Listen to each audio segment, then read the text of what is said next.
Mazuri mazuri. Mambo mzima za kwako? Nzuri za masiku. Mwarabu upo? Nipo ndugu yangu. Za siku. Nzuri, habari za siku. Nzuri Mwarabu. Tulikumisi ofisini kwetu, chakula siku hizi tuletei. Niliondoka. Si unajua mimi mtu wa kuingia Tanzania na kurudi kwetu Arabuni. Kwa hiyo nimekuja kwa niaba yenu sasa. Karibu basi, tulimisi chakula chako. Kweli? Kabisa, karibu sana. Usijali. Kumbe mnajuana? Si unajua ofisi yao. Unapeka chakula di ofisini kwao? Mimi ninasambaza sehemu yoyote mke wangu. Si unajua wana ofisi yao. Mimi naenda nawasambazia kila ofisi. Kwa mke wangu usiwaje. Hilo ondoa shaka na mambo yote. Haya, karibu tena. Asante. Mwarabu, ongea usambaza chakula kwa mke wangu. Ni chakula tu, kwani shida ni nini lakini? Nini shida?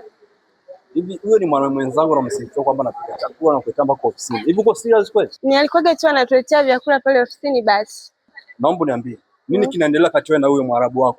Hamna chochote, analetaga tu chakula pale ofisini tunakula na tulitokea kukipenda chakula chake kizuri. Ni hicho tu. Hakuna mama ntiao wa kike wanapika chakula? Wapo, lakini nategemea baby ni chakula chake. No. Baby. Chakula tu baby, unafanya hivyo. Chakula. Yaani unamsifia mwanamume mwenzangu na mimi niko hapa.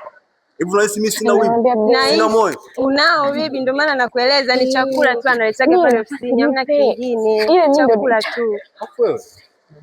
Sorry baby, chakula tu.